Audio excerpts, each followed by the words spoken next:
In my present, in my essay, I talk about the unfortunate circumstances that people in America facing poverty go through. I also talk about the fight for accessibility and where I feel there's an overlap. This idea is not original or my own, however, I feel as though people in society, when confronted with this, don't understand how visceral the overlap can be. But that's not what this presentation is about. This presentation is trying to think about what can we actually do about it. And I propose three main ideas. And first and foremost, I want a walkable America. That means that I should be able to get from point A to point B if I am in a walker, if I shouldn't have to worry about curb cuts and things like that, right? These things should be around. And also, that means that rural areas should have an option through federal funding to fund sidewalks and things like that. And people complain when sidewalks are mentioned about land. And it's like, the government has fucked over property owners for city development in the past, and they can do it again. It's just that when it's about making it accessible for the people, for some reason there's a problem with that, and it's too much to take 5 feet out of this person's property. It's too much. Anyways. Secondly, encompassing healthcare. I talked a lot about healthcare in my write-up, and I'm not gonna dawdle on too much about it here, but we'll get there. And then thirdly, I want real American social safety nets. What we have currently is insufficient. It, as I will illustrate later, it traps people into poverty, and it is not designed to help people ascend in economic class. It's designed to maintain them where they are, a status quo enforcer. Anyways, as for encompassing healthcare, maybe it would be cool. Like, you know, if I went to the place that's supposed to treat my injuries, and they would treat my injuries, and things would just be fine. Maybe that would be like, okay. That's all I'm going to say on healthcare in this one, because honestly, I just think it's embarrassing that healthcare is even a problem where we are. Secondly, I want a walkable America. Now, when I say that, I understand that infrastructure costs money. I'm arguing here that our money is being poorly spent. 13% defense budget, but you didn't hear it from me. So, here is a beautiful street in Chico, but that picture's from a year ago. This is in downtown. They've been doing some developments, and I'm sure this is temporary, but it's been temporary for at least 6 months. Where that stop sign is, where that stoplight is, I don't have a picture of it, but I'll show you this. It looks like this now. Where that stop sign is, stoplight. They've constructed a giant wooden pole dug into the cement in front of it, blocking the light for pedestrians. For everyone, actually. So you as a pedestrian can't see when you're supposed to go. I think that's a little dangerous. Especially dangerous if your sight is compromised, right? Which is a realistic situation that people are in. However, even if your sight isn't compromised, you just don't know when it is safe to cross. And it's just not considered. Here's another angle of what it looks like. This is what the stoplight looks like from below. And that giant wooden pole has nothing connecting to it. It just goes up. Why does it go up? I don't know. Maybe they'll do something later. But for now, it just blocks the stop sign, and it's unusable because of that. Sidewalks in Chico have their issues. Sometimes they get fixed, and a lot of the times our city creates problems that make them worse. Sidewalk liability is an interesting thing. I did some research into sidewalk liability as a part of this project. And in California, in the U.S. as a whole, but California was where I was looking particularly, it's really impossible to say who is responsible for taking care of a sidewalk. Because if something goes wrong at a sidewalk, and someone is injured, and someone files a claim, does it go to the city or the owners next to the sidewalk?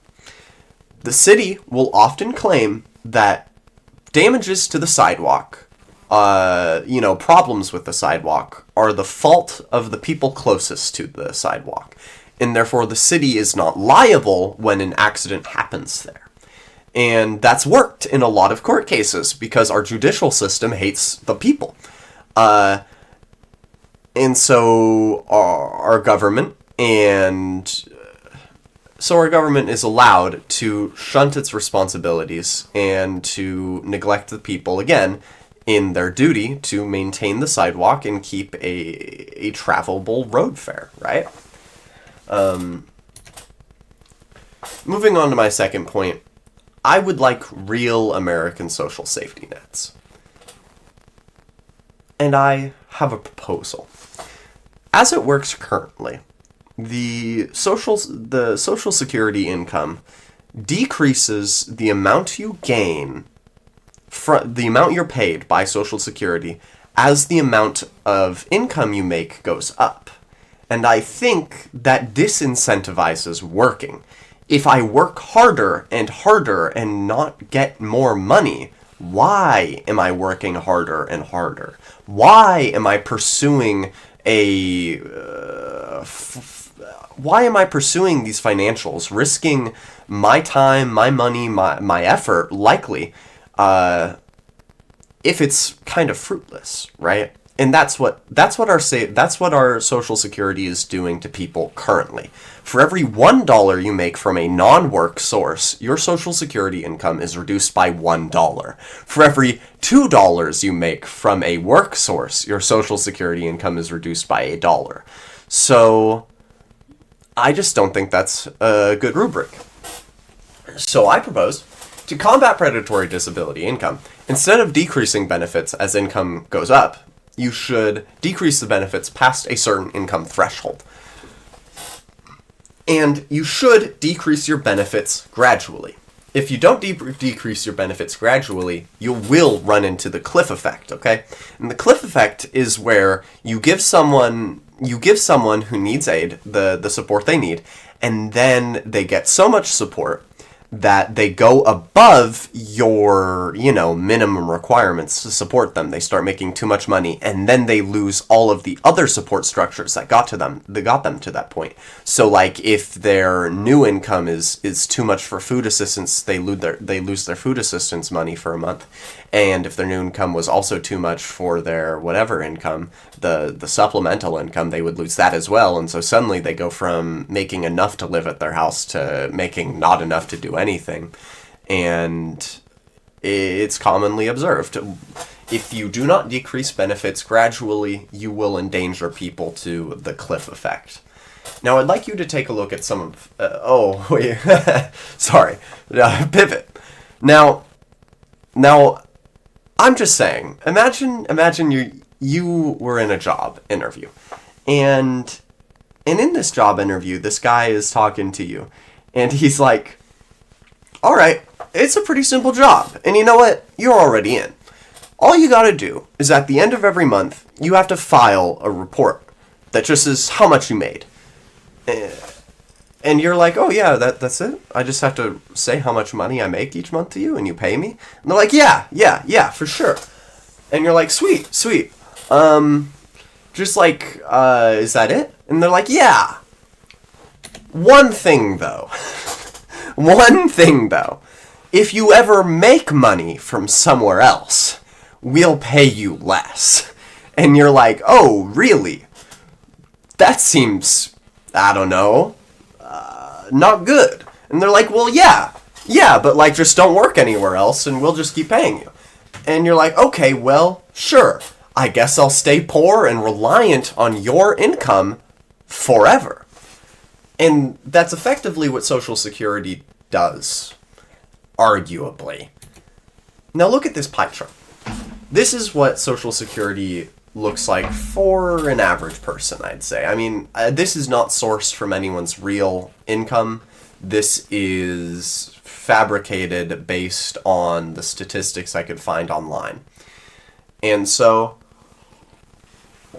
this is a disabled person who's able to work 2 hours a day, 5 days a week. That generates them $660 from their job. Now, this person also has another income, okay? That other income could be a lot of things. It could be a side hustle. It could be stock trading. It also could be disability benefits. It could be lots of things. What's important is that it's not their job.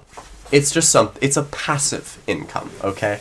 It is referred to as a passive income. And then they also apply for food assistance. They have SNAP. So this is what it looks like. And right now, our little John Doe is making $1,372 a month. Okay? And that's how it works.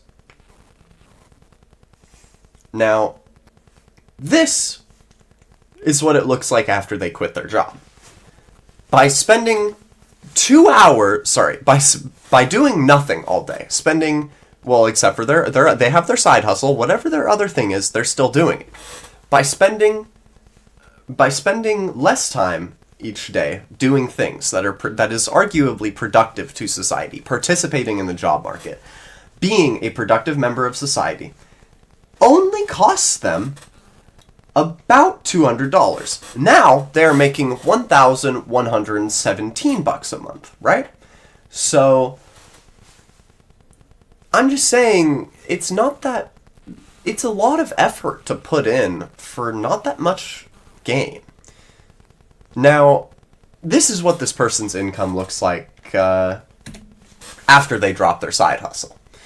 I also argue, I'm going to go back a slide. I also argue that because they quit their job and they were making less money a month, their SNAP bonus would have gone up.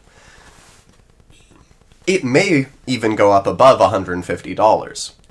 I, at a certain point, was making probably $250 a month on SNAP benefits. I say making, but it's being given, right? I was receiving probably $250 a month on SNAP benefits. So I'm just saying, it's possible that number could go higher if their income was lower. And I know that SNAP benefits are dependent on the income of your household. Moving on. This is the amount of money they make after they drop their side hustle. And it is also equal to $1,117 a month. The same amount as this pie. And that is sad, is it not? This person dropping whatever their side hustle is, probably a passion of theirs, and once more participating in society, it makes them the same amount of money as doing nothing. And that says to a person that they can do nothing, and it's a good thing. Sometimes it's a good thing too, right? I want our safety net to provide for people who can't do anything. But I also don't want our safety net to encourage people to do nothing by discouraging them from doing things, by taking away money when they make money. I don't know. It's tough. In my ideal world, this is what your pie chart would look like. You get to do your passion, you get to make your money, you get to work your job, and maybe you get some SNAP in there too. And this person, including their SNAP benefits, is making $1,802 a month. And $1,800 a month is something to live on. Much more something to live on than $1,300 a month like you make with the actual system. Yeah. So, the elephant in the room here is that I propose, if my solution doesn't work, if decreasing someone... I believe that if they make so much money... I believe that if they make so much money as to have their SNAP income be probably around 30% of their total income. If the SNAP income is equal to or less than 30% of their total income, it should start to be gradually reduced. That's what I argue. And if that doesn't work, I believe we should take 6% of the defense budget. Okay, we take 6% of our total budget out of the defense fund, and we move it into a universal income policy, where we're dealing with trillions of dollars. By the way, once we take 6% of our trillions, we have a lot of money to work with, and when we do that, we can allocate that lots of money to a universal income policy, and that's a great idea. But what if instead of this, $500, $600 a month being given to people, we could also use that money to fund communities directly? Oh, you mean like giving money to people? Maybe this universal income thing isn't such a bad idea. Alright, that's my presentation. These are references I used.